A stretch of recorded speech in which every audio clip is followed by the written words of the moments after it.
ಪಡ ಪಡ ನನಗೆ ಹೊಡ್ಸ್ಕೊಂಡ್ರು ನೋವಾಗ್ತಿಲ್ವಾ ಇವ್ರಿಗೆ ಅಂತ ನಮಗೂ ಕೂಡ ನೋಡೋರ್ಗೂ ಕೂಡ ಅನ್ಸಿತ್ತು, ಅಯ್ಯೋ ಇಷ್ಟೊಂದೆಲ್ಲ ಕಷ್ಟಪಡ್ತಿದ್ದಾರೆ, ನೋವಾಗ್ತಿಲ್ವಾ ಅವ್ರಿಗೆ, ಇಷ್ಟೊಂದು ರಫ್ ಇದಾರ ರಾಶಿಕಾ ಅಂತ ಅವಾಗ್ಲೇ ಅನ್ಸಿದ್ದು ವೀಕ್ಷಕರಿಗೆ. ಆ ಒಂದು ಟಾಸ್ಕ್ ಇಂದಾನೇ ಗೊತ್ತಾಗಿದ್ದು, ಇಲ್ಲ ಟಾಸ್ಕ್ ಅಲ್ಲಿ ಸಖತ್ತಿದ್ದಾರೆ ರಾಶಿಕಾ ಅವರು, ಅಂದ್ರೆ ಕ್ಯಾಪ್ಟನ್ ಆಗೋ ಮಟ್ಟಿಗೆ ಟಾಸ್ಕ್ ಆಡಿದ್ರಲ್ಲ, ಹಾಗಾಗಿ ಪ್ರೇಕ್ಷಕರು ತುಂಬಾ ಇಷ್ಟಪಟ್ರು ನಿಮ್ನ. ಇನ್ನೂ ಒಂದು ಹೇಳ್ಬೇಕು, ಯಾವಾಗ ಫ್ಯಾಮಿಲಿ ವೀಕ್ ಬರುತ್ತಲ್ಲ ಅವಾಗ ನಿಮ್ಮ ಅಮ್ಮ ಎಲ್ಲ ಮನೆ ಒಳಗಡೆ ಬರ್ತಾರೆ. ಕಾಮನ್ ಆಗಿ ಹೆಣ್ಮಕ್ಳು ಅಂದ್ರೆ ತುಂಬಾ ಪ್ಯಾಂಪರಿಂಗು, ಮುದ್ದು, ಪ್ರತಿಯೊಂದು ಶೂಟಿಂಗ್ ಹೋದಾಗ, ನಾವು ಕೆಲ್ಸಕ್ಕೆ ಬಂದಾಗ ಮನೆಯವರೇ ಕಾಲ್ ಮಾಡಿ ಊಟ ಮಾಡ್ದ, ತಿಂಡಿ ತಿಂದ, ಈ ತರ ವಿಚಾರಿಸ್ಕೊಂತಾರೆ. ಆದ್ರೆ ನಿಮ್ಮಮ್ಮ ಒಂದು ಹೊಸ ವಿಷಯ ಹೇಳಿದ್ರು, ಇವಳು ನಮ್ಮ ಮನೆಗೆ ಗಂಡ ಮಗು ಇದ್ದಂಗೆ, ಹೊರಗಡೆ ಶೂಟಿಂಗ್ ಅಲ್ಲಿ ಇದ್ರು ಕೂಡ ಮನೆಗೆ ಕಾಲ್ ಮಾಡಿ ಊಟ ಮಾಡಿದ್ರ, ತಿಂಡಿ ತಿಂದ್ರ, ಮಾತೆ ತಗೊಂಡ್ರ, ತಮ್ಮ ಹೇಗಿದ್ದಾರೆ ಇದನ್ನೂ ವಿಚಾರಿಸ್ಕೊಂತಾರೆ ಅಂದಾಗ really I am very shocked. ಹೆಣ್ಮಕ್ಳಂದ್ರೆ ಹೌದು ಇಷ್ಟು ಜವಾಬ್ದಾರಿ ತಗೊಳ್ತಾರೆ, ಇಷ್ಟೊಂದು ನೋಡ್ಕೊಬಹುದು ಅಂತ ತೋರಿಸ್ಕೊಟ್ಟಿದ್ದೆ ನೀವು. ನನಗೆ ಪರ್ಸ್ನಲಿ ತುಂಬಾ ಇಷ್ಟ ಆಯ್ತು ಆ ಒಂದು ರಾಶಿಕಾ ಗುಣ. ಹೇಗೆ ಇದು ಬಾಂಡಿಂಗು, ಮನೆಯವ್ರನ್ನ ಎಷ್ಟು ಚೆನ್ನಾಗಿ ನೋಡ್ಕೊಳ್ಬೇಕು ಅನ್ನೋದು ಎಲ್ಲಿಂದ ಕಲ್ತ್ರಿ ನೀವು? ಹೆಣ್ಮಕ್ಳಾಗಿ ಬರೀ ನಾವು ಅಪ್ಪ ಅಮ್ಮ ಮಾತ್ರ ನಮ್ಮನ್ನು ನೋಡ್ಕೊಳ್ಳೋದಲ್ಲ, ನಾವು ಕೂಡ ಒಂದು ಜವಾಬ್ದಾರಿ ಇರುತ್ತೆ ಫ್ಯಾಮಿಲಿನ ನೋಡ್ಕೊಳ್ಳೋದು ಅಂತ. ಹೇಗೆ ಕಲ್ತ್ರಿ ರಾಶಿಕಾ ಇದು? ಅಂದರೆ ಚಿಕ್ಕಮಂಗ್ಳೂರಲ್ಲಿ ನಾನು ಹುಟ್ಟಿದ್ದು ಚಿಕ್ಕಮಂಗ್ಳೂರು, ಅದಾಗಿ 4th ನಾನು ಮೈಸೂರು, ಅಪ್ಪ ಅಮ್ಮ ಎಲ್ಲ ಮೈಸೂರಿಗೆ ಶಿಫ್ಟ್ ಆಗ್ತಾರೆ, ಬರ್ತೀನಿ ನಾನು. ಬಟ್ ಅವತ್ತಿಂದ ಇವತ್ತು ತನಕನೂ ಕೂಡ ಅವ್ರು ಎಲ್ಲರೂ ನನ್ನ ಸಪೋರ್ಟಿವ್ ಆಗಿ ನಿಂತ್ಕೊಂಡಿರು. ನನಗೆ ಅಪ್ಪ ಅಮ್ಮ, ನನ್ನ ತಮ್ಮ, ನನ್ನ ಚಿಕ್ಕಮ್ಮ, ನನ್ನ ತಂಗಿ, ಇವರೇ ನನ್ನ ಪ್ರಪಂಚ. ನನ್ನ ಸ್ಕೂಲ್ ಡೇಸಿಂದ ಆಗಿರಲಿ, ನನಗೆ ಎಲ್ಲಿಗಾರು ಹೋಗ್ಬೇಕು, ನನಗೆ ಸ್ಕೂಲ್ಗೆ ಹೋಗ್ಬೇಕಾದ್ರೂ ಅವರೇ ಬಿಟ್ಟು ಬರ್ತಿದ್ರು, ಕರ್ಕೊಂಡು ಬರ್ತಾಯಿದ್ರು. ಆ ಕಷ್ಟನೆಲ್ಲ ನೋಡಿದ್ದೆ. ಈಸಿಯಾಗಿ ಒಂದು ಕಡೆಯಿಂದ ಬರ್ತೀವಿ ಮೈಸೂರಿಗೆ ಅಂದಾಗ ಈಸಿ ಆಗಿರಲಿಲ್ಲ ಲೈಫ್, ತುಂಬ ಕಷ್ಟ ಆಯಿತು.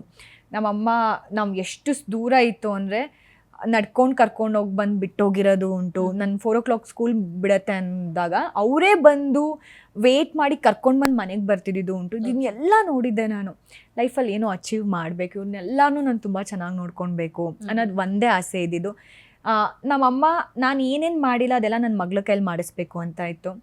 ಬಟ್ ನಾನು ಇಂಡಸ್ಟ್ರಿಗೆ ಬರಬೇಕು ಅಂದ್ಕೊಂಡು ಸೆಕೆಂಡ್ PU ಆಗಿದ ತಕ್ಷಣ ಫ್ಯಾಷನ್ ಡಿಸೈನಿಂಗ್ ಬರ್ತೀನಿ. ಆವಾಗ ಅವ್ರಿಗೆಲ್ಲ ಒಂದು ಸ್ವಲ್ಪ ಮನ್ಸಿಗೆ ಬೇಜಾರಾಗುತ್ತೆ. ಅವ್ಳು ಯಾವಾಗಲೂ ಹೇಳ್ತಿರ್ತೀನಿ, ನಾನು ಹೀರೋಯಿನ್ ಆಗಬೇಕು ಅಮ್ಮ, ನಾನು ಬಿಗ್ ಸ್ಕ್ರೀನಲ್ಲಿ ಬರಬೇಕು ಅಂತೆಲ್ಲ ಹೇಳ್ತಿರ್ತೀನಿ. ಮನೇಲಿ ಅಷ್ಟೊಂದು ಇಷ್ಟ ಇರಲ್ಲ. ಬಟ್ ಜಗಳಗಳು ಏನೇ ಆಗಿ ಆದರೂ ಕೂಡ ಅವ್ರು ನನ್ನ ಜೊತೆ ಇದ್ದರು, ಬಿಡಲಿಲ್ಲ. ಓಕೆ ಫೈನ್, ಇವಳೇನೋ ಮಾಡಬೇಕು ಅಂದ್ಕೊಂಡಿದ್ದಾಳೆ, ನಾವು ಸಪೋರ್ಟ್ ಮಾಡೋಣ ಅಂತ ಇತ್ತು. ಅದಾದಮೇಲೆ ಅವ್ರಿಗೆ ಅವ್ರು ಕಂಡಿದ್ದ ಕನಸು ನಾನು ನೆರವೇರ್ಸೋಕ್ಕಾಗಿರಲ್ಲ. ಸೊ ನನ್ನ ತಲೆಯಲ್ಲಿ ಬರುತ್ತೆ, ನಾನು ಏನೇನು ಮಾಡಿಲ್ಲ ಎಲ್ಲ ನನ್ನ ತಮ್ಮನ ಕೈಲಿ ಮಾಡಿಸ್ಬೇಕು. ನಾನು ಕಾಲೇಜ್ಗೆ ಹೋಗೋಕ್ಕಾಗಲಿಲ್ಲ, ಆಮೇಲೆ ಡಿಗ್ರಿ ಅವ್ರಿಗೆ ಇಂಜಿನಿಯರಿಂಗ್ ಮಾಡಬೇಕಿತ್ತು ಅಂತೆಲ್ಲ ಇತ್ತು, ಅದು ನಾನು ಮಾಡೋಕ್ಕಾಗಲಿಲ್ಲ. ಸೊ ನನ್ನ ತಮ್ಮ ಒಳ್ಳೆ ಕಾಲೇಜ್ಗೆ ಹೋಗಬೇಕು, ಅವನನ್ನು ಚೆನ್ನಾಗಿ ನೋಡ್ಕೊಳ್ಬೇಕು, ಅದಕ್ಕೆ ನಾನು ದುಡಿಬೇಕು ಅನ್ನೋದು ಬಂತು ತಲೆಗೆ ನನಗೆ. ಯಾಕಂದರೆ ಎಲ್ಲ ಪಾಯಿಂಟಲ್ಲಿ ಅವರಿದ್ದರು.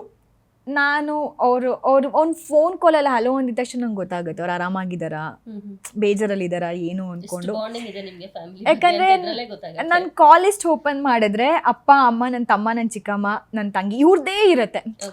ಇವ್ರದ್ದು ಬಿಟ್ಟು ನಂಗೆ ಇನ್ಯಾವುದೋ ಏನೋ ಕಾಲ್, ಶೂಟಿಂಗ್ ಕಾಲ್ಸ್ ಇವ್ರದ್ದೇನೋ ಹೋಗ್ಬಿಟ್ರೆ ಇವ್ರದ್ದೇ ಇರುತ್ತೆ. 50 ಸಲ ನಾನು ಫೋನ್ ಮಾಡ್ತೀನಿ, 50 ಸಲ ಅವ್ರು ನನಗೆ ಫೋನ್ ಮಾಡ್ತಾರೆ, ಆರಾಮಾಗಿದೆಯಾ, ಏನೇ ಇದೆಯಾ ಅಂದ್ಕೊಂಡು. ನಮ್ಮ ಅಮ್ಮ ಯಾವಾಗಲೂ ಹೇಳ್ತಾರೆ, ಯಾವಾಗಲೂ ನಾನು ನಿನ್ನ ಜೊತೆ ಇರ್ತೀನಿ, ನೀನು ಏನು ತಪ್ಪು ಮಾಡು, ತಪ್ಪು ಮಾಡೇ ಮಾಡ್ತೀವಿ ಎಲ್ಲರೂ, ಯಾರು ಎಲ್ಲ ಪರ್ಫೆಕ್ಟ್ ಆಗಿರಲ್ಲ ಪ್ರಪಂಚದಲ್ಲಿ, ತಪ್ಪು ಮಾಡ್ತೀವಿ. ಬಟ್ ತಪ್ಪು ಮಾಡಿದಾಗಲೂ ಕೂಡ ನಿನ್ನ ಫಸ್ಟ್ ತಲೆಯಲ್ಲಿ ನಾನು ಇದ್ದೀನಿ ಅನ್ನೋ ನಿನ್ನ ತಲೆಯಲ್ಲಿ ಬಾ. ತಪ್ಪು ಮಾಡಿದಾಗಲೂ ಕೂಡ ನಿನ್ನ ಕಡೆಯಿಂದ ಏನೋ ಮಿಸ್ಟೇಕ್ ಆಗಿರುತ್ತೆ, ಬಂದು ಹೇಳು ನನಗೆ, ನಾನು ಹಿಂಗೆ ತಪ್ಪು ಮಾಡಿದ್ದೀನಿ ಅಂದ್ಕೊಂಡು ತಿದ್ಕೊಳ್ಬೇಕು. So she was my best friend. ಅವರು ನನ್ನ ಚಿಕ್ಕಮ್ಮ, ನಂಗೆ 2 ಅಮ್ಮಂದಿರು, ನಮ್ಮ ಅಮ್ಮ ನನ್ನ ಚಿಕ್ಕಮ್ಮ ಇಬ್ರು ಕೂಡ. ನನ್ನ ಚಿಕ್ಕಮ್ಮಂಗೂ ಹೌದು, ಚಿಕ್ಕಮ್ಮ ಕೂಡ ಅಷ್ಟೇ ವೆರಿ ಸ್ಟ್ರಿಕ್ಟ್, ತುಂಬ ಹೆದರ್ಕೋತೀನಿ ನಾನು ನನ್ನ ಚಿಕ್ಕಮ್ಮಂಗೆ. ಬಟ್ ನನ್ನ ಲೈಫಲ್ಲಿ ಹೇಗೆ ಅಂದರೆ ಎಲ್ಲದಕ್ಕೂ ಅವರಿದ್ದರು. ಅವ್ರ ಖುಷಿನೂ ಪಕ್ಕಕ್ಕಿಟ್ಟು ನನ್ನ ಖುಷಿಗೆ ಇಂಪಾರ್ಟೆನ್ಸ್ ಕೊಡ್ತಿದ್ರು ಯಾವಾಗಲೂ ಕೂಡ. ಸೊ ಇವಾಗಲೂ ಇರೋದಷ್ಟೇ, ಅವ್ರನ್ನ ಅಷ್ಟು ಜನನ ನಾನು ತುಂಬ ಚೆನ್ನಾಗಿ ನೋಡ್ಕೊಳ್ಬೇಕು ಅಷ್ಟೇ.